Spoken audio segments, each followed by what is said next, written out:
तीसरे अध्याय का 37वां और 38वां श्लोक। कुछ रह गया था पिछला भी, तो यहाँ पर एक मुख्य रूप से तीसरे अध्याय के 36वें श्लोक में अर्जुन ने प्रश्न किया है भगवान कृष्ण से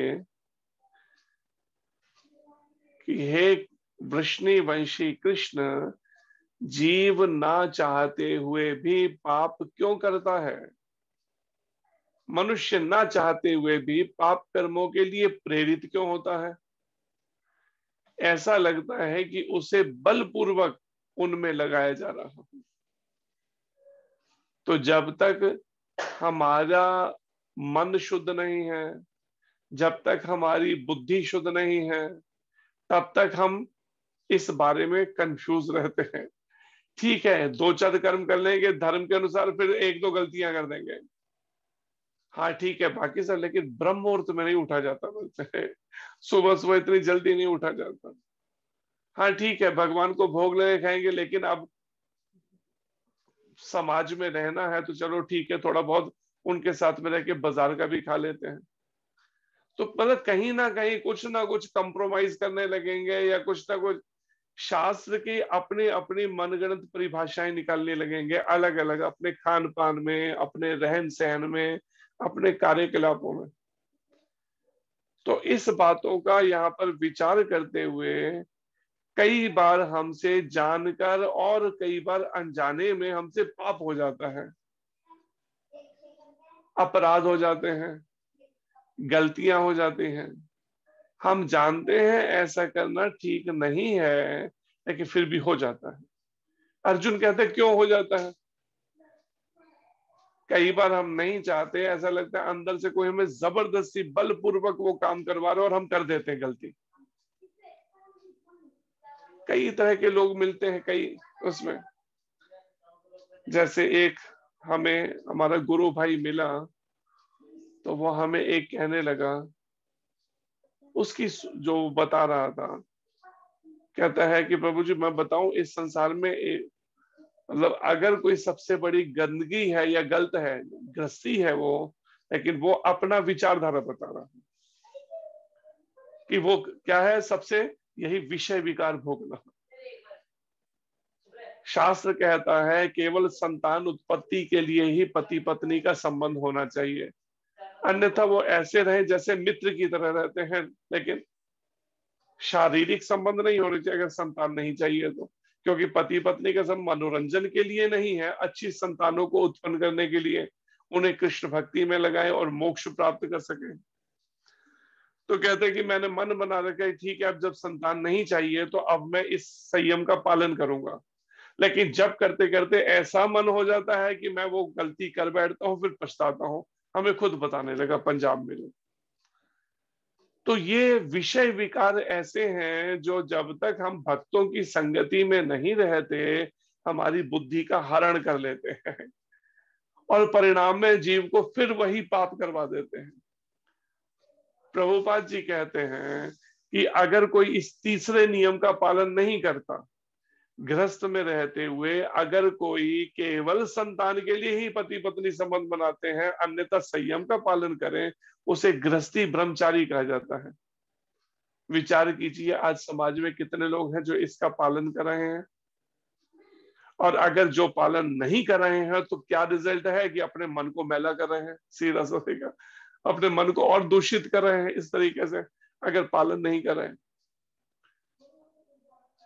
तो यहाँ पर अर्जुन का प्रश्न है, तो परिणाम ना चाहते हुए पाप क्या करवाता है? कौन? उसकी काम और कामनाएं उसको पागल कर देती है। इच्छा ही तो है जो व्यक्ति को, जब इच्छाओं पे, मन पे जब उसका संयम नहीं रहता, तो परिणाम वो विषय भोगों में गिर जाता है, पतित हो जाता है। जिसको तीसरे अध्याय के 37वें श्लोक में भगवान कृष्ण उत्तर दे रहे हैं। श्री भगवान वाच कामेशा क्रोधेशा, तो कामना प्रबल। पाप क्यों हो रहे हैं इतने सब समाज के अंदर? क्योंकि कामनाओं ने, इच्छाओं ने पागल कर दिया। जब भगवान को भूल कर किसी ने विषय केवल भोग ही भोगने चाहे, कितने सारे तो धर्म के नाम पे वो चल रहे हैं जहां पे धर्म का के नाम खाली लेबल धर्म शब्द है जुड़ा हुआ, लेकिन वास्तव में केवल विषय विकार, केवल भोग विलास, बस और कुछ नहीं। तो ये सब क्या है? ये विषय विकार, ये आकर्षण क्या है? स्त्री पुरुष आकर्षण। अगर वो संयम का पालन करते हुए नहीं है कि, तो वो सब विषय विकार ही तो है। तो ऐसी स्थिति के अंदर मन को कैसे संयम में रखें, इसी के लिए प्रहलाद महाराज कहते हैं कौमार आचारते प्राज्ञो। कौमार अवस्था कहते हैं 5 वर्ष की उम्र, 5 वर्ष की उम्र से आचार्य की शरण में जाना चाहिए। उनके मार्गदर्शन में कैसे इस मन को संयम में किया जाए वो सीखना चाहिए। पाकिस्तान की एक घटना कोई उसमें वो दिखा रहे थे क्या, पाकिस्तान के कि 2-3 माताएं जा रही होंगी ऑटो रिक्शा के अंदर, कुछ पीछे मोटरसाइकिलों पे लड़के लग गए, तो परिणाम एक लड़का दौड़ता हुआ आया, उस जो आगे ऑटो रिक्शा जा रहा था उस पे छलांग मार के चढ़ा, और जो माताएं जा रही थी उसमें से एक माता को चूम लिया और फिर उतर गया, और सब वो हंसी कर रहे हैं। तो ये सब क्या है? ये सब यही है कि जब मन को संयमित करना नहीं सिखाया, जब गुरु के मार्गदर्शन में नहीं सीखा कैसे मन को संयमित किया जाए इंद्रियों पे, तो यही सब तो करेंगे फिर वो, और होगा क्या? इसलिए भगवान वेद व्यास जी कहते हैं श्रीमद् भागवत के 12वें स्कंद में, कलयुग के लोग होलसेल में नरक कुंडों को भरेंगे, और कोई सुधारने वाला नहीं, कोई कुछ नहीं, क्योंकि हम जैसे वातावरण में रहेंगे उसके रिएक्शन तो भोगने पड़ेगा फिर वैसे वातावरण में। जब हम देख रहे हैं ये वातावरण ठीक नहीं तो हमें उससे अलग करना चाहिए, लेकिन हम अपने किसी स्वार्थों के कारण उसी में रहना चाहते हैं। हमें भी पाकिस्तान से एक माता का फोन आने लगा, अब वो भगवान के नाम और जप के बारे में, भक्ति के बारे में बातें कर रही है। हमें लगा चलो अच्छा है कोई भक्ति में लगे, लेकिन परिणाम उसके मन में कुछ और ही सोच है जो बाद में पता चली। वो सोच रही है हो सकता है किसी ऐसी उम्र के हो तो हमें शादी करने को पाकिस्तान छोड़ने को मिल जाए और हम भारत में आके शादी करके एडवो जाए। जब देखा ये तो शादी वाला विचार ही नहीं है, तो संयम का और वो सब का नियम का है, तो उस दिन से फोन करना बंद कर दिया। छुट्टी, मतलब केवल मनुष्य जीवन का लोगों को पता ही नहीं है, क्योंकि ऐसा वातावरण ही नहीं मिला ना। गुरुकुल सिस्टम खत्म हो गए, वातावरण ही नहीं मिला कि मनुष्य जीवन मिला है भगवत प्राप्ति करने के लिए, मोक्ष प्राप्ति। वो सोचते नहीं बस यही स्त्री पुरुष आकर्षण में ही खोए रहो, बस यही जीवन है। ठीक है, किसी परिस्थिति में अगर कोई ब्रह्मचारी या कोई माता ब्रह्मचारिणी अगर नहीं रह पाते उस जीवन में, तो गुरु की अनुमति से विवाह शास्त्र कहता है करने के लिए, मन मर्जी का तब भी नहीं कहता। तो यहां पर यही बात भगवान कृष्ण कहते हैं अर्जुन को, जब कोई मन में कामेशा, काम किसे कहते हैं? शरीर से संबंधित जो भी इच्छा है, कामना है, वो काम कहलाती है। और जब कामना पूरी नहीं होती तो भगवान कृष्ण कहते हैं क्रोधेशा, तो परिणाम में क्रोध आता है, गुस्सा आता है। मेरी इच्छा पूरी नहीं हुई, अगर मैंने इच्छा की और वो पूरी नहीं हुई तो परिणाम में क्रोध का रूप ले लिया। अब वो गुस्से के कारण से फिर क्रोध वैसे ही बुद्धि को खा जाता है, बुद्धि काम ही नहीं करेगी ऐसे की। कामेशा क्रोधेशा रजोगुण, रजोगुण मतलब ये संसार में जो 3 गुणों में सतोगुण रजोगुण तमोगुण में, ये रजोगुण से सृष्टि चल रही, मुख्य रूप से प्रधान रजोगुण है यहाँ। और रजोगुण में क्या है? हाँ, खूब सारा धन कमाओ, खूब विषय विकार भोगो, शादी कर लो, भोग विलास करो, ये सब रजोगुण के अंदर आता है। बढ़िया बढ़िया खाने को मिले, खूब धन संपत्ति है। अब वो राजसिक वृत्ति में उस रजोगुण के अंदर वो व्यक्ति जो है, काम से पहले इच्छाएं, भौतिक इच्छा मन में जागी, हमने उस इच्छाओं को कृष्ण की ओर नहीं मोड़ा, कृष्ण भावना भावित नहीं हुए, तो वही फिर क्रोध का रूप लेने लगी। जब, क्योंकि सारी इच्छाएं तो किसी करोड़पति अरबपति व्यक्ति की भी पूरी नहीं होती है। अब जब क्रोध का रूप लेने लगी तो परिणाम उस क्रोध से रजोगुण में गिर गया वो व्यक्ति। अब वो सतोगुण भी भाग छूट गया, अब तमोगुण भी, अब केवल रजोगुण में स्थित होकर चलने लगा वो। और रजोगुण समुद्भवा संपर्क में जब आ जाता है, उससे रजोगुण के संपर्क से ये काम बाद में वो क्रोध का रूप धारण कर लेता है। और फिर भगवान कृष्ण कहते हैं जो इस संसार का सर्वभक्षी का मतलब सबको भक्षण कर जाने वाला पापी शत्रु है। इस समय में ये जो मारकाट मची है, ये क्या है? ये वही सर्वभक्षी पापी शत्रु ही तो है, जो दूसरों से बिना कारण के या कारण कैसे भी करके ईर्ष्या द्वेष के अंदर सर्वभक्षी भक्षण कर लो बस। अभी जो दिल्ली के अंदर घटना घटी 3-4 दिन पहले, जो घटी जहांगीरपुरी में हनुमान जयंती के दिन, क्या था ये किसका? इसी का तो ट्रेलर था, सर्वभक्षी पापी शत्रु का काम का। उनकी एक कामना थी, एक समुदाय की, दूसरे समुदाय की अपनी कामना थी, वो शोभा यात्रा निकाल रहे थे। दूसरी समुदाय की कामना की हाँ हमारी मस्जिद के आगे से क्यों निकाली गई ये सब, इसलिए उन्होंने पथराव और कांच की बोतलें और जलते हुए पेट्रोल वो फेंकने शुरू कर दिए, और परिणाम में उसके बाद आग लगा डाली। सबको ऐसे बहुत शुरू हो गया बस तमाशा। कामेशा क्रोधेशा, उनकी कामना थी मस्जिद के आगे से ना निकले, दूसरों की कामना थी कि ठीक है ये हमारा रूट है, हम तो अपने रूट से निकलेंगे, हम तो भारतवासी अपने। और बस वो दोनों की कामनाएं अपनी अपनी अलग अलग तरह की थी, वो क्लैश कर गई। क्लैश करी तो परिणाम क्या हुआ? तबाही। क्रोध के अंदर तो यही होता है। फिर उधर देखो वो क्रोध के अंदर क्या कर रहे हैं, यूक्रेन और रशिया और वो सब मिलके, बाकी अमेरिका सब, ये क्रोध का, ये उसी का तो रूप है, कामेशा क्रोधेशा। देखने में ये खाली श्लोक नहीं है, इसलिए महाराज ये मुख्य रूप से इस पर प्रवचन करते हैं। 3रे अध्याय का 36-37 श्लोक, ये सारे संसार को जो भक्षण कर रहा है, भगवान कृष्ण पहले ही 5000 साल पहले बता चुके, भाई इसको समझो। नहीं समझ आता तो गुरु के माध्यम से समझो कि काम ऐसा क्रोध ऐसा, इस तरह की कामना से बचो। ठीक है, कृष्ण भावना भावित होकर करना है तो उस समय उसको भी समझना है।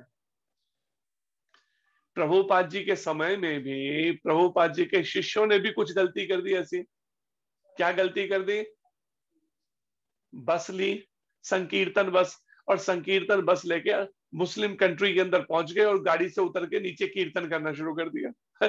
भगवान कहते हैं ददामी बुद्धि में बुद्धि योग देता हूं, थोड़ी बुद्धि से काम लो।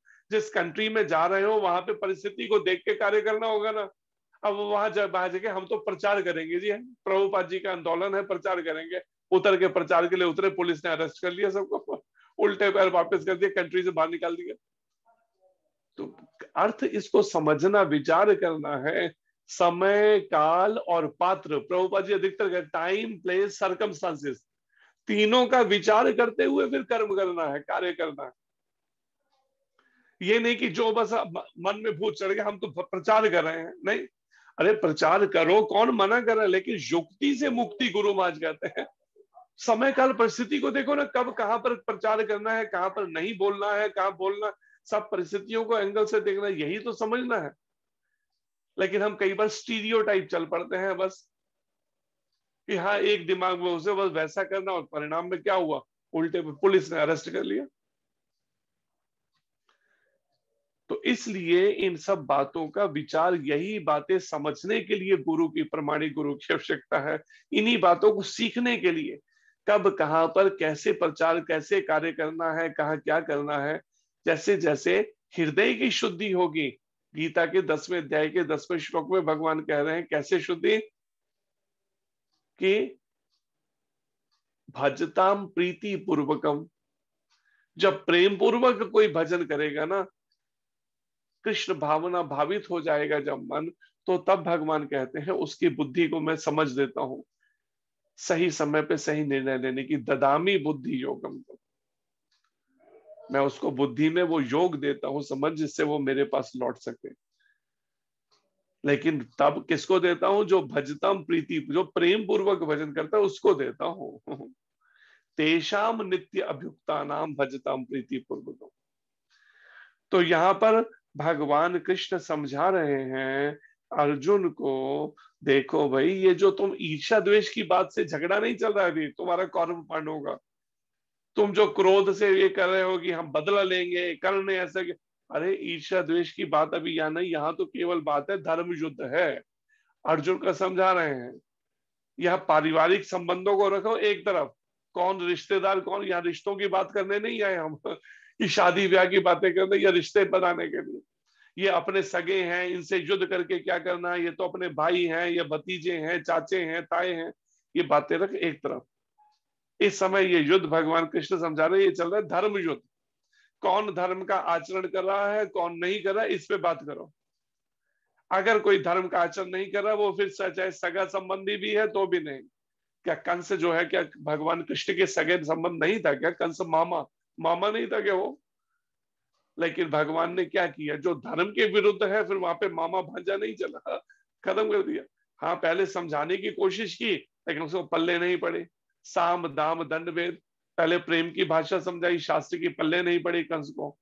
फिर दाम, ठीक है, प्रलोभन देके भी समझाया तो भी नहीं पल्ले पड़ा। फिर थोड़ा दंडित करके भी, फिर आखिर में छुट्टी, जाओ अगले कभी किसी जन्म में अवसर देंगे, जाओ दुनिया छोड़ के।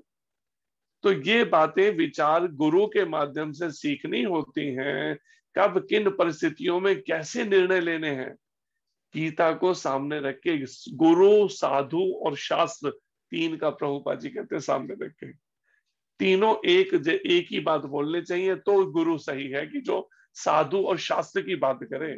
ये नहीं कि अपनी मनगढ़ंत फिलॉसफी करे। जैसे चाइना के अंदर एक गुरु ने अपना, उसका जन्मदिन उसके शिष्यों ने सेलिब्रेट किया, मनाया, लेकिन किस तरह से मनाया? एक शीशे के जार के अंदर 400 किलो सुअर का मांस प्रसाद के रूप में बांट के।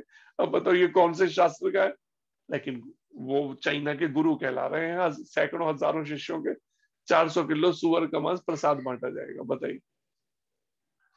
तो यही बातें समझनी है हमें, मनगढ़ंत तरीकों से नहीं अपने अपने अर्थ निकालने हैं शास्त्र के, भगवत गीता के, कर्म योग के। हमें तो भगवान कृष्ण की बताई शिक्षा के अनुसार समझना है।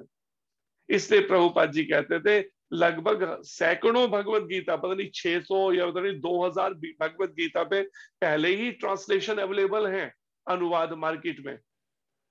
लेकिन प्रभुपाद जी कहते हैं मुझे एक भी ऐसा गीता का अनुवाद नहीं दिखाई दे रहा जिसने भगवान कृष्ण की शिक्षाओं को एज इट इज, वैसे का वैसे यथा रूप में प्रस्तुत किया हो, जैसा कृष्ण चाहते हैं अर्जुन को और अर्जुन के माध्यम से बताना संसार के जीवों को। इसलिए प्रभुपाद जी ने ये जरूरत समझी एक और गीता पर अनुवाद लिखने की।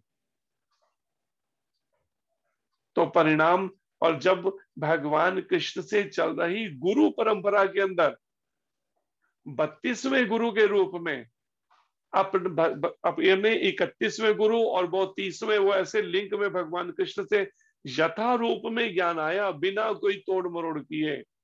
तो परिणाम तब 32वें गुरु तक वैसा का वैसा वो रहा। और प्रभुपाद जी ने भी बिना अपनी बुद्धि लगाए, केवल परंपरा के द्वारा जो दिया गया बिल्कुल शुद्ध आचरण में, उसको तभी वो समझ पाए, ग्रहण कर पाए और उसे आगे प्रस्तुत कर पाए। अपना स्पेकुलेट नहीं किया प्रभुपाद जी ने कि मुझे ऐसा लगता है कृष्ण शायद ये कहना चाहते होंगे, हाँ शायद यही कहा होगा, शायद वैद कुछ नहीं लगाया। जो गुरुजी ने कहा, जो उनके गुरुजी ने, जो उनके गुरुजी, इसने कृष्ण ने जो कहा, ब्रह्मा जी को ब्रह्मा जी ने नारद जी को, नारद जी ने भगवान वेदव्यास जी को, और भगवान वेदव्यास जी ने मध्वाचार्य जी को, और फिर मध्वाचार्य जी से चैतन्य महाप्रभु तक, और चैतन्य महाप्रभु से प्रभुपाद जी तक वैसा का वैसा एज इट इज प्रस्तुत किया। रिजल्ट क्या हुआ? पूरी दुनिया के अंदर आंदोलन, भगवत गीता का ये दिव्य ज्ञान प्रभुपाद जी निमित्त बने हुए हैं, एज इट इज जब दिया तो। लेकिन सारे लोग तो गुरु महाराज कहते हैं सतयुग में भी भक्त नहीं बने, तो कलयुग में तो आप कैसे कह सकते हैं कि सारे भक्त बनेंगे? लेकिन थोड़े भी अगर भक्त बन गए, गुरु महाराज कहते हैं तो दुनिया बच जाएगी। थोड़े भी भक्त बन गए, गुरु महाराज उदाहरण देते हैं कि ऐसी भविष्यवाणी थी कि सन प्रभुपाद जी के समय के अंदर, कि उस समय में अमेरिका के एक हिस्से जो है वो पानी में डूब जाना था, समुद्र, न्यूयॉर्क का एक।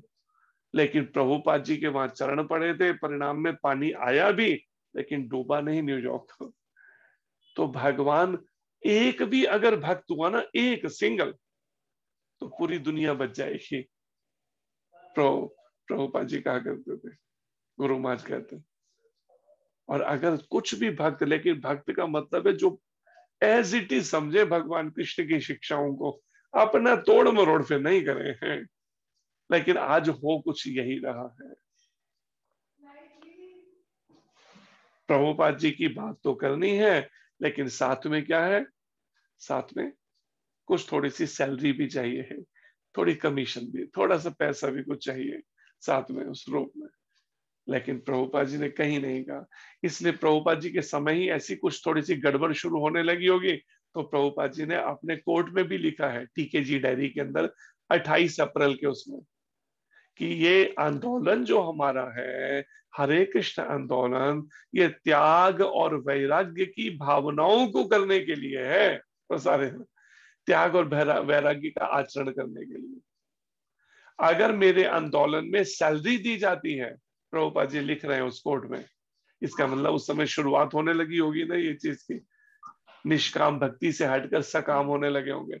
इसलिए प्रभुपाद जी, मेरे आंदोलन में अगर सैलरी दी जाती है तो आंदोलन ही कमजोर पड़ जाएगा, इसलिए किसी को सैलरी या कमीशन ये चीजें नहीं दी जाए।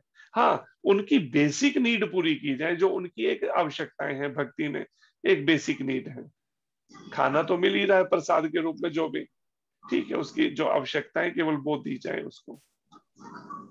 और फिर प्रभुपाद जी कहते हैं, अगर कोई मंदिर में असेंशियल सेवा कर रहा है, जैसे पुजारी की सेवा है या इस तरह की, तो ठीक है, उसके खाने रहने की सुविधा उसको दी जाए, लेकिन उसको सैलरी रूप में कुछ नहीं दिया जाए, क्योंकि ये आंदोलन त्याग और वैराग्य की भावनाओं के लिए। लेकिन अगर ऐसा जो नहीं कर रहे आंदोलन में रहते हुए, तो वो कैसे प्रभुपाद जी की और भगवान कृष्ण की कृपा प्राप्त कर सकेंगे? सोच के देखिए, संभव ही नहीं है वो कृपा ले पाए। गुरु महाराज ये सिखाते हैं हमें, एक भी रुपया अगर लेने की भावना है तो परिणाम में फिर वो भक्ति नहीं कही जाएगी, वो तो फिर वही हो गया अपनी स्वार्थ पूर्ति करना। भक्ति का मतलब ही है निष्काम सेवा।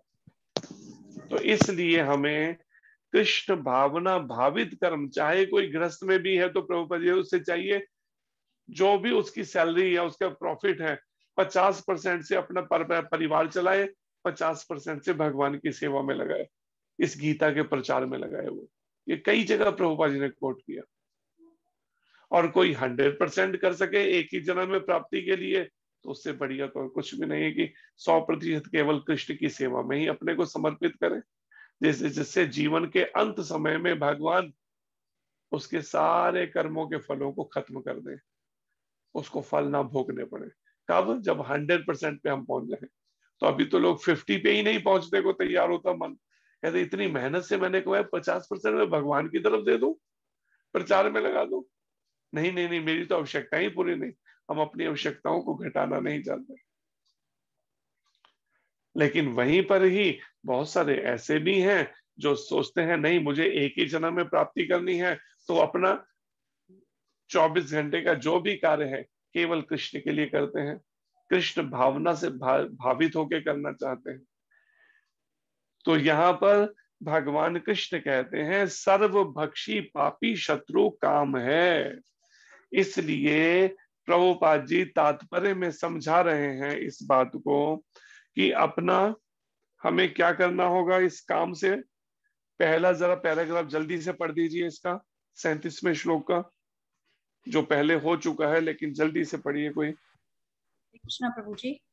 हरे कृष्ण। जब जीवात्मा, तात्पर्य बाय शीला प्रभुपाद की जय। जय। जब जीवात्मा भौतिक सृष्टि के संपर्क में आता है तो उसका शाश्वत कृष्ण प्रेम रजोगुण की संगति से काम में परिणित हो जाता है, अथवा दूसरे शब्दों में ईश्वर प्रेम का भाव काम में उसी तरह बदल जाता है जिस तरह इमली के संसर्ग से दूध दही में बदल जाता है।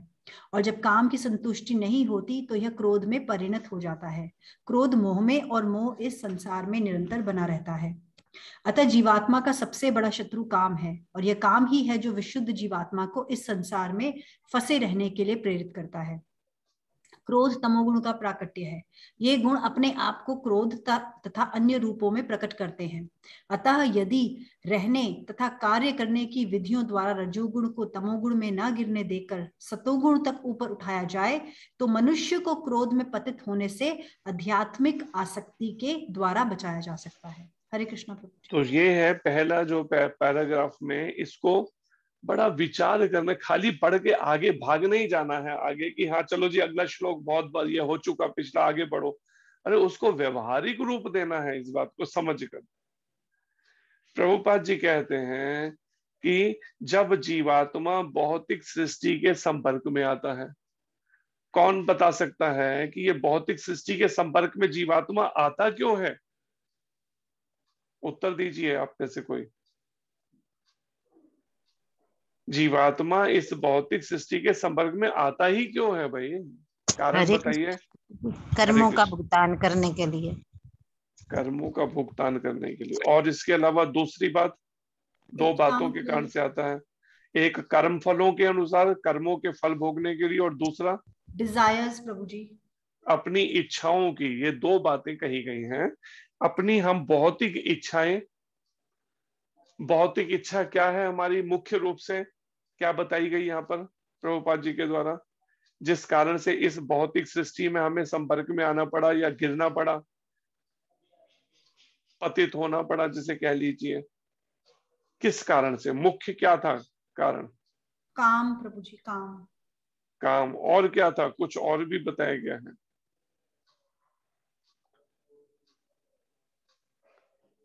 किस तरह का काम? प्रभु जी भगवान की सेवा न करके खुद भोक्ता बनना चाहते हैं। ये मुख्य बात। एक, हमने भगवान ने तो सभी जीवों को उत्पन्न किया, इसलिए ये सब जीवात्माएं, ये सब अंश जो हैं अपने अंशी की, कृष्ण की सेवा में लगे। लेकिन भगवान में जो गुण है वो सारे गुण हमने भी अंश मात्र हैं। तो भगवान स्वतंत्र है, तो थोड़ी थोड़ी स्वतंत्रता जो हमें मिली, उनमें से कुछ आत्माओं ने क्या करना चाहा? अपनी स्वतंत्रता का दुरुपयोग किया। कैसे दुरुपयोग किया? भगवान स्वामी है तो हम भी स्वामी बनेंगे ना, हम सेवक क्यों बने भाई? हम किसी की सेवा क्यों करें? और सेवा करना कौन चाहता है बताइए जरा? कौन नौकर बनना चाहता है? सब मालिक ही बनना चाहते हैं। चाहे घर में हो, चाहे बिजनेस में हो, चाहे जॉब में हो, हर कोई बॉस बनना चाहता है। सेवक कौन बनना चाहता है? तो परिणाम हमने चाहा हम भी स्वामी बनेंगे ना। अब भगवान के धाम में तो एक ही स्वामी है और वो कृष्ण है। एकला ईश्वर कृष्ण, बाकी सब भृत्य। भृत्य का मतलब होता है सेवक, दास, नौकर।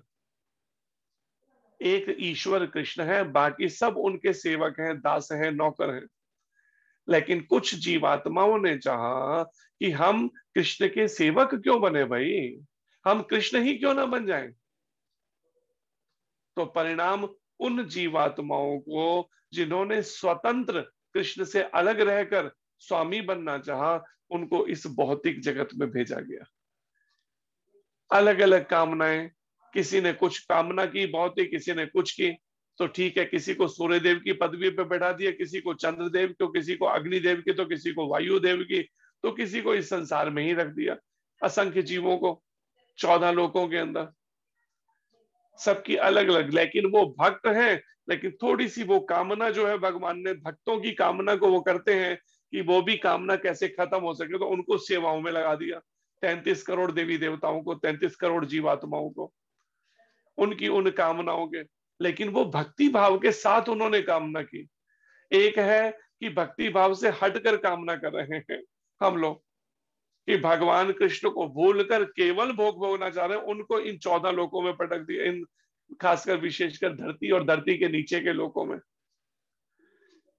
और जिन्होंने कृष्ण को साथ में रख के भोग भोगना चाहा, उनको उच्च लोकों में भेज दिया, स्वर्ग लोक, ब्रह्मलोक। और जिन्होंने कामना ही नहीं करनी चाहिए, केवल कृष्ण की सेवा करनी चाहिए, वो नित्य लीला में आराम से भगवान कृष्ण की नित्य लीला में हैं। गोपियां गोप बालक बन के, ब्रिजवासी बन के आनंद मना रहे हैं उनके साथ नित्य। अब अपनी कैटेगरी चुन के देखिए, सोचिए अब मेरे मन की स्थिति क्या है। मन में कितनी सारी कामनाएं, कामनाएं हैं।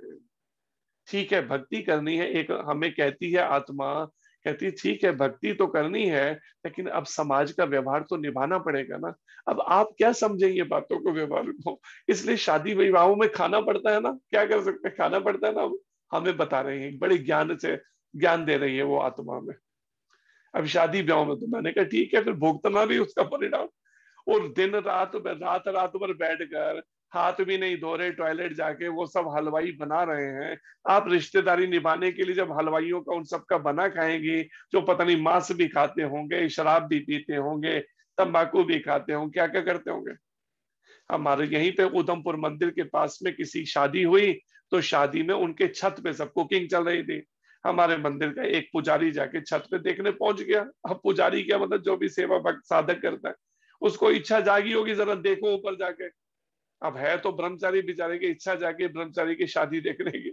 और वो छत पे गया तो वहां क्या देखा, वो वहां तो सब डिनर चल रहा है, सब डिनर खा रहे हैं, लेकिन वो पीछे हलवाई जो बनाने वाला था, सब कुछ पक के पतीलों में रेडी है। वो देखता है, दोनों कोई देख तो नहीं रहा, वो एक पतीले में हाथ डालता है, पनीर निकालता है, पका वो मुंह में डालता है। वो फिर देर देखता है, वो पनीर को भोग ही खुद ही भोग लगाए जा रहे हैं वहां पे, जूठा किया और जूठन सबको खिलाई जा रही है वहां पर। ये है हलवाइयों का। कहते हैं नहीं जी, शादियों में रिश्तेदारी तो निभानी पड़ती है ना। अब आप कहाँ समझेंगे रिश्तेदारी, या तो आपने शादी की होती तो रिश्तेदारी आपको समझ भी आती, पल्ले पड़ती है आपके कुछ। अब रिश्तेदारी ऐसे निभाई जा रही है, देखो हलवाइयों का जूठन खाना पड़ रहा है, खा रहे हैं सबके सब, और किसी को पता नहीं। हमने सोचा पहले बता दे उनको कभी, जब हमें पता है उसने। फिर हमने सोचा अब जब शादी हो ही गई है तो अब क्या बताएं, उनकी बुद्धि भी उतनी ही है बेचारों की। भक्ति तो करते नहीं, तो वो इतनी जूठन ही खाएंगे और क्या करेंगे लोगों के। तो गुरु महाराज कहते हैं भगवान परम शुद्ध है। अब परम शुद्ध भगवान से मिलने के लिए कुछ शुद्ध तो बनना पड़ेगा ना। और कहीं भी कैसा भी, कहीं भी किसका बना हुआ हम खाए जा रहे हैं, उसके बाद में कहते हैं मन नहीं लगता। ये मन लगता नहीं भक्ति में, नाम जप में नहीं लगता। माला उठाते हैं नींद आ जाती है, और जब जूठन खाएंगे तो और नींद नहीं आएगी तो और क्या आएगी। तमोगुणी तो छाएगा बुद्धि के ऊपर, और क्या करेगा। तो ये बात यहाँ पर समझनी है। प्रभुपाद जी कहते हैं कि जीवात्मा भौतिक सृष्टि के जब संपर्क में आता है, उसके हृदय में शाश्वत कृष्ण प्रेम है। वो कृष्ण प्रेम कहीं से हमें इंपोर्ट नहीं करना है, कहीं से मंगाना नहीं है, वो ऑलरेडी है हृदय में। लेकिन प्रभुपाद जी कहते हैं वो शाश्वत कृष्ण प्रेम क्या होता है, जैसे ही जीवात्मा रजोगुण की संगति में आता है, अपनी उन कामनाओं के कारण से, अपने कर्म फलों के कारण से, तो परिणाम रज काम में परिणत हो जाता है। वो रजोगुण की संगति से मन में कामनाएं जागनी, इच्छाएं जागनी शुरू हो जाती हैं भौतिक। मैं शरीर हूं, मैं तो स्त्री हूं, मैं तो पुरुष हूं, मुझे तो इंजीनियर बनना है, मुझे तो डॉक्टर बनना है, मुझे अमेरिका में रहना है, मुझे शादी करनी। बस फिर इच्छा सिलसिला शुरू हो गया। मुझे बैंक बैलेंस बनाना है, कुछ जॉब बिजनेस करके पैसा इकट्ठा कर, बच्चों को पालना है, शादियां करनी है। बस वो कामना कामना शुरू हो गई, रजोगुण, इस संसार में बने रहना।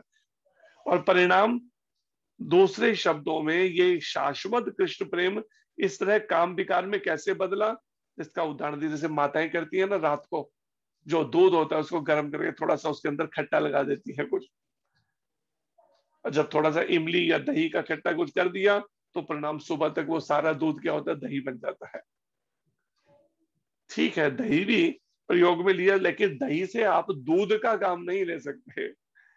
तो इस तरह से इमली के संसर्ग से जैसे दूध दही में बदल जाता है, ऐसे ही वो शाश्वत कृष्ण प्रेम, प्रभुपाद जी कहते हैं, जब काम की संतुष्टि नहीं होती तो वो क्रोध में बदल जाता है। और कामना की संतुष्टि कहाँ, अब देखिए 24 घंटे में कितनी तो मन में कामनाएं इच्छाएं उठती है, कहाँ से सारी संतुष्ट होंगी। एक कामना हो तो चलो समझ आए कि संतुष्ट हो जाए, दो चार हो, 24 घंटे में पूरा दिन करता है क्या मन, मन का काम ही यही है सुबह से लेकर शाम तक। हाँ ये काम करना है, अच्छा वो करना है, अच्छा रोटी बनानी है, अच्छा कपड़े करने, अच्छा जॉब करना है, अच्छा उससे बात, पूरा दिन यही कामनाओं में तो घूमता है मन 24 घंटे।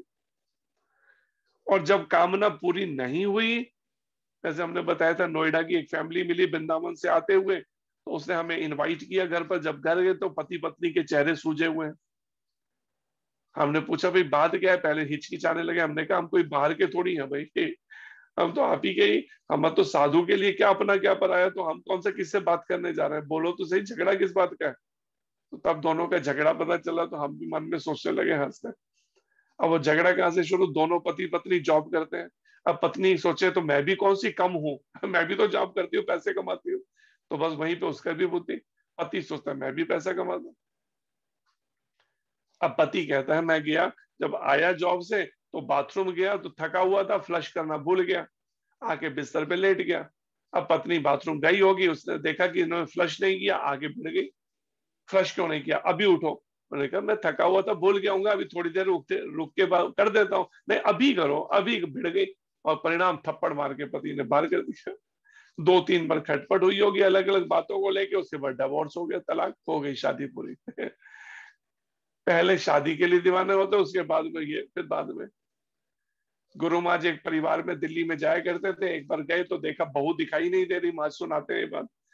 तो पूछा भाई बहू कहाँ चली गई, कहते महाराज जी आपसे क्या छुपाना, वो घर छोड़ के चली गई है बेटे को, अपने घर पे रह रही है।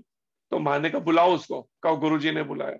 अब वो महाराज के प्रति ठीक है आदर भावना थी तो आ गई। तो माँ ने कहा बेटी तू छोड़ के क्यों चली गई, इससे अलग क्यों। तो बस वो शुरू हो गई बोलना, ये ऐसे ये ऐसे ये वो, दुनिया भर की कंप्लेंटें पति के प्रति उसने शुरू कर दी चालू। जब बोलती रही तो पति भी चुपचाप सुनता रहा, सारे परिवार के लोग, मामे मामे जब रिश्तेदार सब बैठे हुए थे। जब बोल ली तो पति कहता है महाराज जी मैं भी बताऊं। माने के जब वो बता रही है तू भी बता भाई, तेरे को कौन मना कर रहा, तू भी बता। कहते हैं महाराज जी एक बार इसने मेरे सर पे जुत्ती मारी, चप्पल उठा के मेरे सर पे। तो माँ ने पूछा बेटी तूने मारी थी, कहती हाँ महाराज जी, बड़े मतलब बड़ी महान कार्य किया था वहां पे, बड़ा महान। कहते हाँ मारी थी, इसने ऐसा बोला, इसने ऐसा बोला, मैंने जुत्ती मार दी। ये तो हालत। तो मामा बीच में बोल पड़ा, महाराज सुनाते हैं। मामा कहता है महाराज जी ये वही दोनों हैं जब एक दिन मेरे पास आए थे शादी से पहले, और कहते मामा अगर हम दोनों की शादी नहीं करवाई ना तो हम दोनों सुसाइड कर लेंगे, आत्महत्या कर लेंगे। ये वही लोग हैं जो आत्महत्या करने पे उतारू हो रखे थे एक दिन, शादी नहीं कराई, तो आज देखो कैसे कुत्ते बिल्लियों की तरह लड़ रहे हैं आपस में। तो ये है गृहस्थ आश्रम, मेरा गृहस्थ आश्रम। किसने छोटी छोटी बातों के ऊपर, उसके ऊपर क्या कामेशा क्रोधेशा, कामना पूरी नहीं हुई, कभी पति की तो कभी पत्नी की, और जब कामना पूरी नहीं तो क्रोध। लेकिन वहीं पर ही यहां पर क्या सिखाया जा रहा है, कृष्ण भावना भावित कर्म। अगर हम ये भावना, कृष्ण भावना से, भगवान कृष्ण की भावना से भावित होकर कर्म करें, जैसे आज सुबह भी मंगल आरती के सत्संग में चर्चा हो रही थी, चैतन्य महाप्रभु ने क्या कहा, जीवे सम्मान दिबे जानी कृष्ण अधिष्ठान। हर जीवात्मा का इस भावना से सम्मान करना है कि कृष्ण उसके हृदय में रहते हैं। भगवान कृष्ण का एक अंश रूप तो रहता ही है ना, परमात्मा रूप सबके हृदय में, तो कृष्ण उसके हृदय में रहते हैं। ये भाव रख के चलो परिवार से ही शुरुआत करें। अगर कृष्ण हृदय में रहते हैं तो भगवान कृष्ण का, जब कहते हैं ना वसुधैव कुटुंबकम, सारा विश्व, अगर भगवान वासुदेव का परिवार, तो चलो यहीं से शुरू करें। अगर कृष्ण का परिवार है तो भगवत गीता के अनुसार इन सबसे डील करना है। ये नहीं कि हाँ कृष्ण का परिवार है तो कोई भी विषय विकार भोगने को कहे चलो कोई बात नहीं, कृष्ण का परिवार है ना, नहीं, ये अर्थ नहीं है इसका। गीता में जैसा आचरण बताया जा रहा है, एक दूसरे को इसलिए कहा है धर्म पत्नी। आज सुबह सुबह किसी बहाने से हमें किसी कार्य से जाना पड़ा, एक गांव में पहुंच गए किसी को साथ लेके, कोई कार्ड किसी का गिर गया था मंदिर में, वो कार्ड पहुंचाने के बहाने से चलो कुछ प्रचार करेंगे। अब पहुंचे उस परिवार में, दोनों पति पत्नी दौड़ने लगे हैं, एक किसी कहीं का मैनेजर है तो दूसरी भी जॉब करती है सरकारी कोई नौकरी, पति पत्नी। जैसे उसके ढूंढते ढूंढते पहुंच ही गए उसके घर तक आधा एक घंटे में। अब एड्रेस तो पूरा था नहीं, गाँवों में ऐसे ही होता है। अब जब दो आए तो बस बातें करने, तो उन्होंने कहा हमें पानी पीने के लिए। हमने कहा अगर एक बात पूछे बुरा नहीं माने, कहते बताइए। मैंने कहा आप नॉन वेज लेते हो, पति कहता हाँ। मैंने कहा ड्रिंक करते हो, कहता हाँ। मैंने कहा अंडा खाते हो, कहता हाँ। हमने पानी का गिलास वापस रख दिया। हमने कहा देखो ये सब काम जो है, कभी खाने की इच्छा हो ना नॉन वेज, तो एक तरीके से बताते हैं ऐसे खाया करो, कहते अच्छा बताइए। तो हमने कहा किचन में खुद मसाला तैयार करो, सब रेडी हो जाए तो फिर नाइफ चाकू ले, एक अपनी उंगली काटो, कोई हाथ की या पैर की कोई उंगली काट लो, उसे अच्छे से पकाओ और फिर टेस्ट करो, आएगा स्वाद। तो अब चुप। मैंने कहा जब अब स्वाद नहीं आया, अपनी उंगली कटी तो हम चिल्ला रहे हैं, पूरा घर सर पे उठा रहे हैं, और जब किसी और का शरीर कट रहा है और हमें दया नहीं आ रही और इच्छा करते हैं भगवान हम पे कृपा करेंगे। तो फिर जब पत्नी आ गई, मैंने कहा कि तुम खाती हो? कहती नहीं, खाली कभी कभी अंडा खा लेते हो, वो भी नहीं, पर मांस वो नहीं खा, मांस नहीं, मीट नहीं लेती। मैंने फिर पति को क्यों नहीं? कहती नहीं, पति को मैं मना नहीं करती, नहीं तो कल को नौक झोंक को पति कह जी बात बात पे किट पे, इसलिए मैं नौक झोंक नहीं करती पति से। तो मतलब मैंने कहा ये क्या मतलब, पति को अगर कोई सही बात है आप मत लड़िए, मत प्रेम से तो समझाइए सही बात को। नहीं नहीं मैं नहीं बोलती, बड़ी अपने को बुद्धिमान इंटेलिजेंट समझ रही है, मैं नहीं बोलती, मैं किसी, मैं कुछ नहीं समझ, मैं पति को कुछ नहीं, मैं अपना कर्म अपने साथ में। अरे अपना कर्म तो क्यों, शादी क्यों कर रखी है, जाना अपना कर्म करना है अलग से। शादी करने भोग विलास करना है तो पति के साथ रहना है, और जब नियम संयम के पालन में एक दूसरे का सहयोग करना है तो मैं नहीं बोलती। वहां पे अपना बिजनेस डीलिंग चल रही है, पति पत्नी बच्चों की सबकी। बेटी को भी अंडे खिला रही है, खुद भी अंडा खा रही है, और पति मांस और शराब भी ले रहा है, और ये घर चल रहा है। फिर कहते नहीं आप दृष्टि मार डाल देंगे उससे ये अमृत हो जाएगा, जल पानी तो पी लीजिए, घर में जल तो पी लीजिए। फिर तरीके से पति को ही पकड़ाया, आप ही पियो भैया, ये बातें मिले। मैंने कुछ पालन, फिर जप का बताया, कुछ देर जप, कहते हाँ ये जप करेंगे। तो ये हालत है, कहने को पति पत्नी, चल रहा है क्या, एक केवल स्वार्थ की डीलिंग और कपट की डीलिंग, अपने अपने उल्लू सीधे कर रहे हैं, बस स्वार्थ सीधा, एक दूसरे की मदद। मैंने कहा मैं बोलने लगू, बोलने ही ना दे, बोले जाए नॉन स्टॉप। आदत है ना आजकल बातों नहीं बन, बहुत बोलने की, सोचते हैं बोल के सच्चे हो जाएंगे। हमने कहा हमारे सनातन धर्म में धर्म पत्नी कहा जाता है। धर्म पत्नी का मतलब है जो धर्म के मार्ग पर चले और पति को भी चलने में सहयोग करे। वो बात सुने ना अपनी, बोले जा रही है, बोले जा रही है। मैं नहीं बोलती पति को, बस पैसे की, तैयार होके भागना है पैसे की दौड़ में, फुर्सत नहीं बैठने की। तो होगा क्या, अंत में ये सारे धरे रहे सब रंगले बंगले, खाली बारादरी रही। एक दिन दुनिया छोड़ के जाना पड़े, सब ऐसे धरा रह जाएगा, ये सब कमाया हुआ। लेकिन नहीं समझना अभी समय रहते हुए, बुद्धि काम नहीं करे, लगे हैं अपनी दौड़ के अंदर। इसलिए इसी के बीच में ही हमें कृष्ण भक्ति को समझना पड़ेगा, इस दौड़ के, क्योंकि दौड़ को छोड़ के जंगल में तो जा नहीं सकते। अब जंगल रहे भी नहीं, प्रभुपाद जी कहते हैं। चलो प्रभुपाद जी कहते हैं अगर छोड़ना ही है तो हरे कृष्ण मंदिर के इस इस्कॉन सेंटर्स में आके भक्ति करो, नहीं तो फिर उनमें वहीं रह के अगर भक्त करना है तो कम से कम थोड़ा समय उसके बीच में निकालो ना। कहते हैं कुछ थोड़ा समय ऐसा निकालो, प्रेम कर लो श्री राम से, उन भगवान राम से, भगवान कृष्ण से प्रेम कर लो समय निकाल के। जब तलक है जिंदगी फुर्सत न होगी काम से, तब तक फुर्सत कहाँ मिलने वाली है, दौड़ इन्हीं के बीच में समय निकालना पड़ेगा। प्रभुपाद जी कहते हैं जब काम की संतुष्टि नहीं होती तो ये क्रोध में परिणत हो जाता है। ये डिवोर्स क्या है, तलाक सिस्टम। हमारे सनातन धर्म में कहीं तलाक का नामो निशान नहीं है। मेरे कर्मों के अनुसार, मेरे भाग्य के अनुसार जैसा पति मिल गया, जैसी पत्नी मिल गई, समझो वही मेरा भाग्य है। उसी के अनुसार जैसे बच्चे मिले वो मेरा अपना भाग्य ही है। ये नहीं होता है कि हाँ जी जब तक मेरे मन के अनुकूल चला तब तक तो पति पत्नी गृहस्थाश्रम शादी करके, और जब मन के अनुकूल नहीं तो तेरा रास्ता अलग मेरा रास्ता अलग, हम डिवोर्स तलाक। ये सिस्टम हमारी भारतीय संस्कृति में कहीं नहीं है। सनातन संस्कृति में पति कैसा भी है, कैसी परिस्थिति है, उन परिस्थितियों में या तो रहिए या फिर पूरी तरह से फिर भक्ति में ही लग जाइए ना, सब छोड़ के, या तो फिर इतना त्याग। लेकिन एक जगह से तलाक लेना, फिर दूसरी जगह शादी करना, फिर दूसरे से तलाक, नहीं विचार मिले फिर तीसरे। बाहर कहते कहीं अमेरिका में या कहाँ थे विदेश के अंदर, तो वहां पर तो महाराज ने कहीं न्यूज पढ़ी होगी, तो महाराज ने कहा एक अपने लेक्चर में स्पीच में, देखो ये कैसे देश में आप लोग रह रहे हो कि फलाना फलाना, एक महाराज ने नाम लिया, कहा कि उसने 16वां पति छोड़ के अभी 17वां खत्म किया है, पति किया है, 16 को तलाक दे चुकी है। तो एक जो जिसके घर पे सत्संग हो रहा था वो कहते हैं बीच में, कहते हैं महाराज जी ये आपकी इंफॉर्मेशन पुरानी हो गई, नई इंफॉर्मेशन। उन्होंने एक नाम बोला एलिजाबेथ टेलर, उसने क्या है 26वां पति को तलाक देके अब 27वां पति ढूंढ रही है। ये क्या कुत्ते बिल्लियों की सभ्यता है ये? कुत्ते बिल्लियों के अंदर कोई पति पत्नी नहीं होता, कोई बहन बेटी नहीं होता है वहां पर।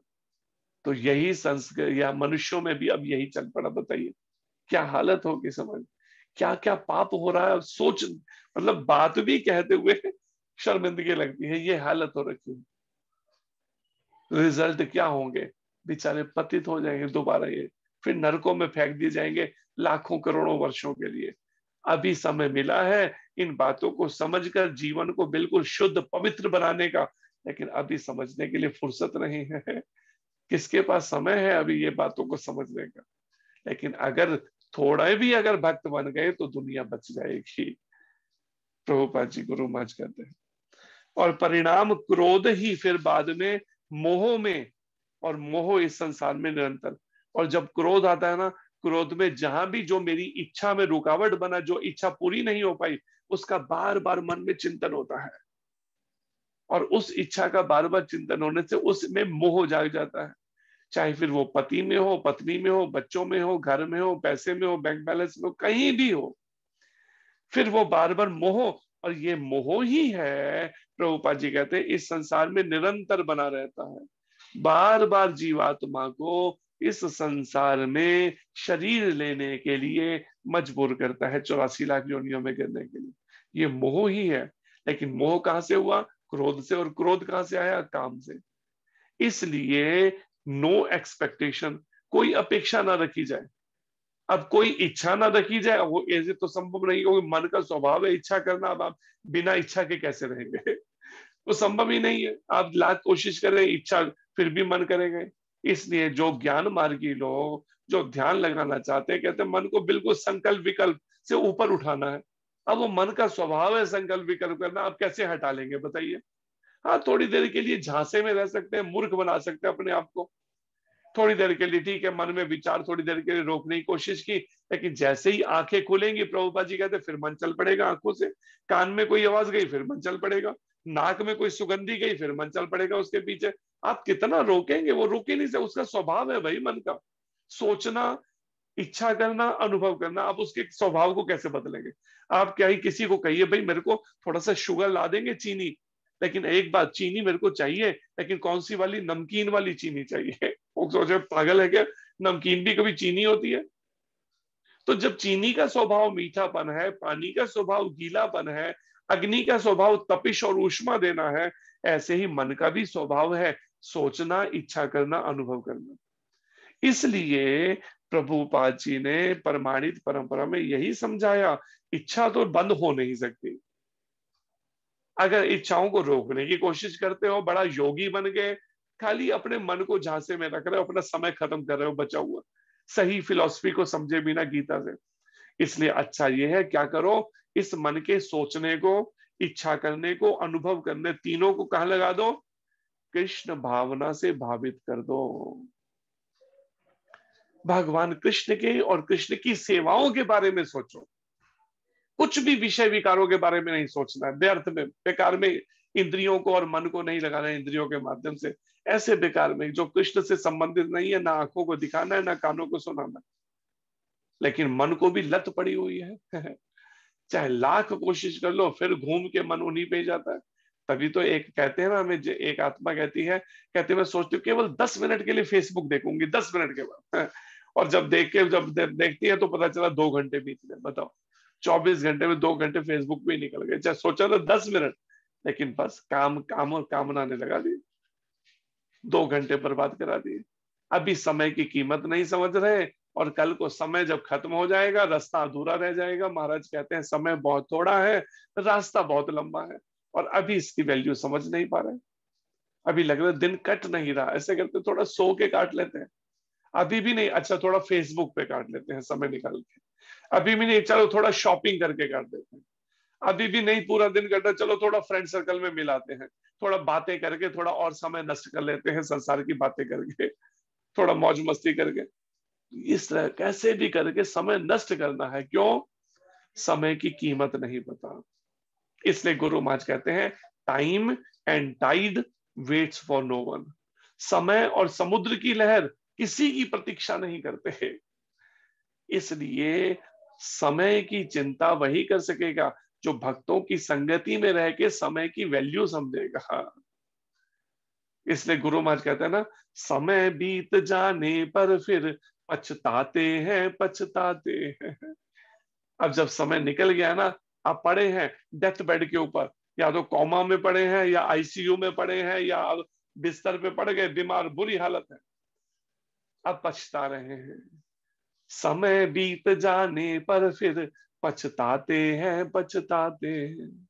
यम के दूत जब मार पकड़ ले जाते हैं, ले जाते हैं। अब यमराज के दूत पहुंच गए लेने के लिए।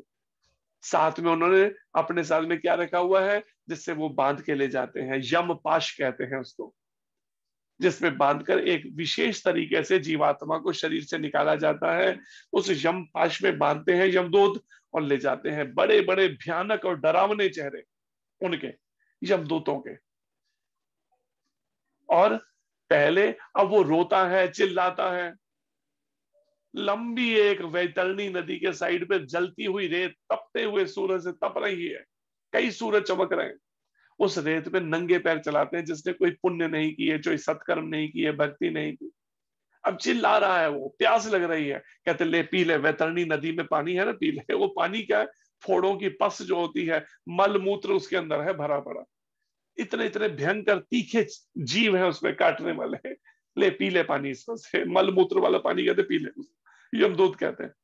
तूने पुण्य ही नहीं किया, कोई भक्ति ही नहीं की थी, अब कहा अब तेरे को यही मिलेगा तेरे कर्मों के अनुसार। रोता है, चिल्लाता है, जबरदस्ती से उसी रेत के ऊपर चलते हुए ले जाते, तपती रेत के ऊपर मार पकड़ ले जाते हैं। क्यों? मनुष्य जीवन दिया था ना, 84 लाख योनियों में एक बार दिया था तेरे को तैयारी करने के लिए। यमदूत केवल मनुष्यों के लिए आते हैं, पशु पक्षियों के लिए नहीं आते। उनको तो अपने आप ही वो श्रृंखलाबद्ध शरीर बदलते रहते हैं, अपनी योनियां, उनको एक श्रृंखला में डाला गया। मनुष्यों के लिए केवल निर्धारित कर्म करने की थोड़ी स्वतंत्रता है, जिसमें वो अपना जैसा कर्म करता है उसके अनुसार उसको फिर फल भोगनी। हरदम फिरदा जाया रे, हरदम आत्मा 84 लाख योनियों में फिर रही है, परिवर्तन कर रही है। एक शरीर छोड़ती है, दूसरा लेती है, फिर उसमें जन्म, बुढ़ापा, बीमारियां, फिर मृत्यु, फिर अगला शरीरों का परिवर्तन, खत्म होने का नाम ले। हरदम फिरदा जाया रे, आना नहीं हो बारंबारी, बार बार नहीं मिलने वाला मनुष्य जन्म। देव दुर्लभ मानुष दे, मिला ही ना बारंबार। आना नहीं हो बारंबारी, भजे आना कृष्ण मुरारी, संकट हारी।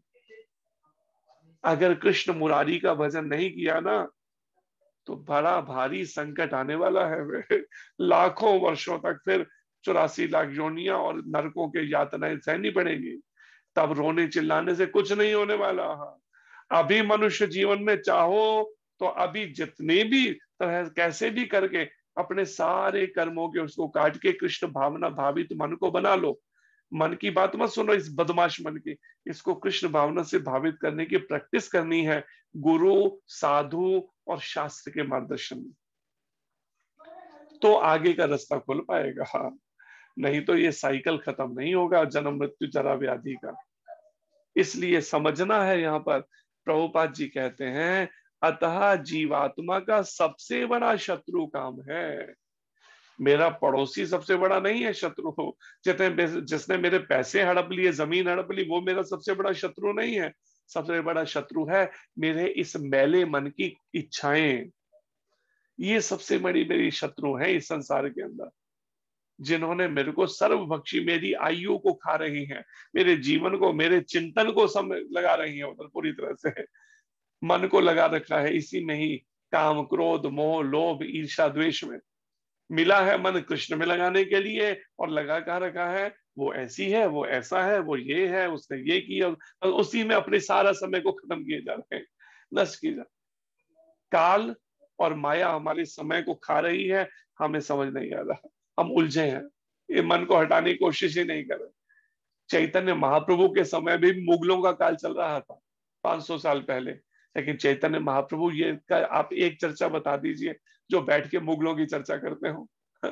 वो तो कृष्ण की ही चर्चा करते हैं उनके बीच में, क्योंकि कलयुग के प्रभाव से अपने जैसा समय है वो तो समय के अनुसार परिस्थितियां बनती रहेंगी। इन्हीं के बीच में ही हमें वो करना पड़ेगा, भक्ति करनी होगी। गुरु माँ जी एक उदाहरण देते हैं ना, एक व्यक्ति समुद्र के किनारे पे गया, कपड़े उतारे और बैठ गया। थोड़ी देर बाद दूसरा व्यक्ति आया, कपड़े उतारे, समुद्र में नहाने लगा। नहा के निकला, कपड़े पहने, देखा ये व्यक्ति पहले भी बैठा था, अब भी। उसके पास जाके पूछते, भैया बात क्या है, आपका कुछ खो गया है? तो पहला व्यक्ति कहता है, नहीं भाई। कहते फिर यहाँ बैठे क्यों, मैं आया तब भी बैठे थे आप, अब भी। कहते मैं नहाने के लिए आया हूँ यहाँ पर समुद्र। कहते फिर नहाते क्यों नहीं? कहते मैं इंतजार कर रहा हूँ, ये समुद्र में जब लहरें थम जाएंगी ना, रुक जाएंगी, फिर नहाऊंगा मैं। तो दूसरा व्यक्ति कहता है, भैया सारी उम्र बैठे रह जाओगे, लहरें रुकने वाली नहीं है। अगर स्नान करना इसी के बीच में ना लो, ये लहरें नहीं रुकने वाली। ठीक इसी तरीके से ये संसार में ये उतार चढ़ाव, दुख और हानि, जय पराजय, बुढ़ापा, बीमारियां, ये अंदर ही। हम कहते नहीं नहीं बिल्कुल शरीर ठीक। एक मंदिर में आता है साधक, हम जब उसे कहें मंगल आरती, कहते प्रभु जी आप मेरे शरीर को ठीक कर दीजिए, मेरी ये गड़बड़ है, मेरे को ये है प्रॉब्लम है, फलानी प्रॉब्लम है, वो ठीक कर दीजिए, फिर मैं मंगल आरती नियम से आऊंगा। अरे वो तो चलती ही रहेगी, वो तो शरीर का धर्म है। जब पूर्व में बुरे कर्म किए, मांस खाया, शराब पी, अंडे खाए, अब उसके परिणाम थोड़ा तो कष्ट आएगा ना। या तो शरीर ठीक हो तब मंगल आरती आऊंगा, तो भोगो फिर मंगल आरती, आगे भुगतना अपने कर्मों को। तो आखिर में यहाँ कहते हैं प्रभुपाद जी, यह काम ही है जो विशुद्ध जीवात्मा, आत्मा कौन है? विशुद्ध है, पूरी तरह से शुद्ध है जीवात्माएं हम सब।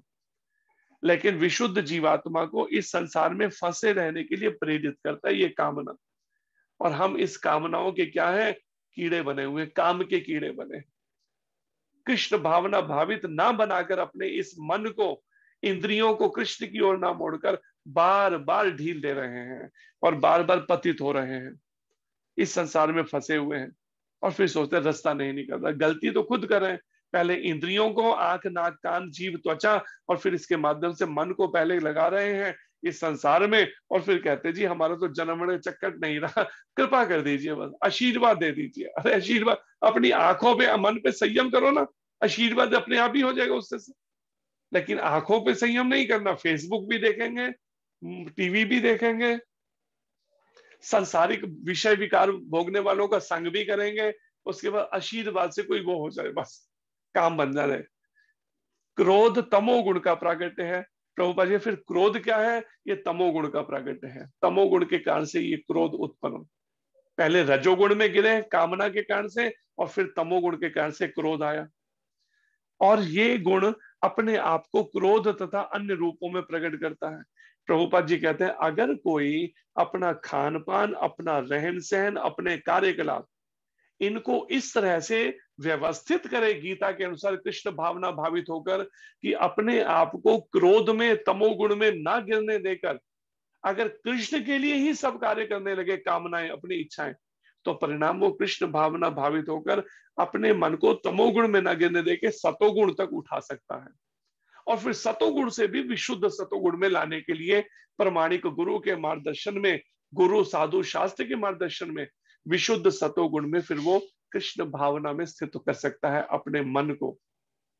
और तब उस अवस्था में भगवान का स्वप्न में दर्शन होना, झलक दिखना और साक्षात दर्शन होना, ये सब विशुद्ध सतोगुण में होता है।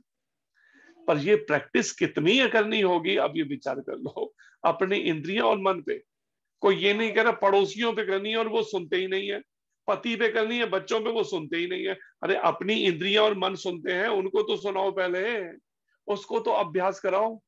अगर अपनी इंद्रियां मन को अगर सीरियसली और सिंसियरली अभ्यास करा लिया, अपने आप उसको देख के धीरे धीरे पति बच्चे या पत्नी बच्चे भी सीखने लगेंगे और समाज भी सीखने लगेगा। इसलिए महाप्रभु के लिए क्या कहा? स्वयं आचरण करी प्रभु जीवे सिखाए। चैतन्य महाप्रभु ने गीता की तरह पूरा कोई ग्रंथ नहीं दिया।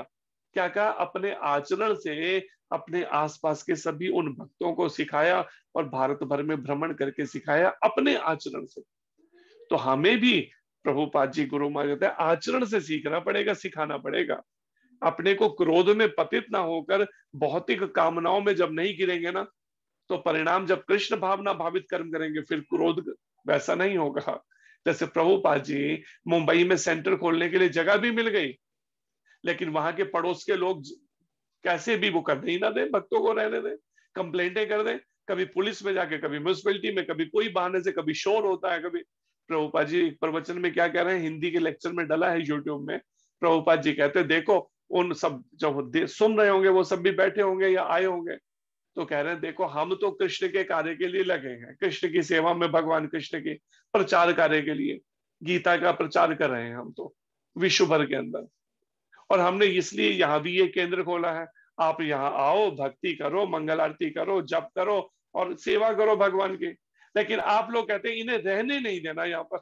प्रभुपाद जी कहते हैं देखो हमारा तो फिर भी कोई नुकसान नहीं है, हम यहाँ नहीं करेंगे तो कहीं और जाके सेंटर खोल देंगे, वहां प्रचार करेंगे, नुकसान तो तुम्हें होगा, पाप तुम्हें लगने वाला है, कृष्ण तुम्हें माफ नहीं करेंगे।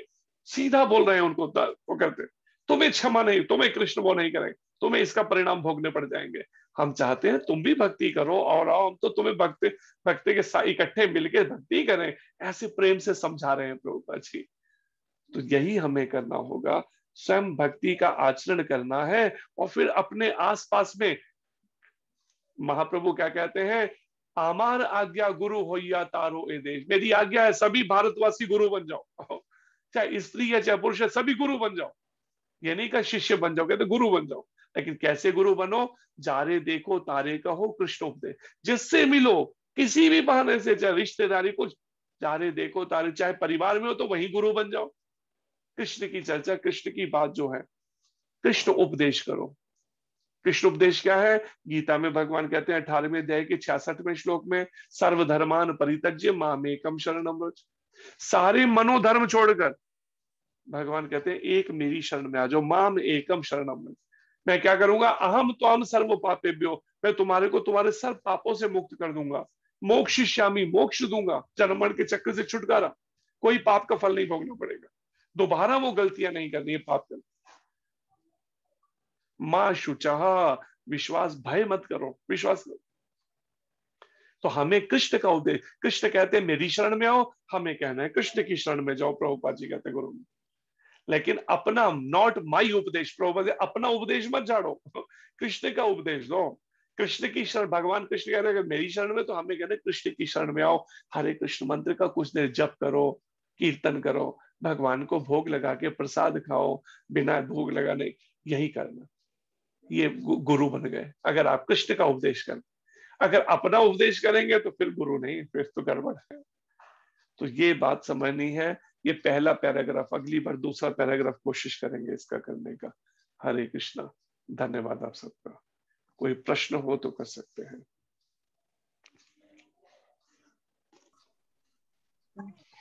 हरे कृष्ण प्रभु जी, बहुत बहुत सुंदर तरीके से आपने हमें श्लोक समझाया और आपके लिए बहुत बहुत हरि बोल। स्पेशली इतना ऐसा मौका हमें मिल रहा है कि एक एक श्लोक की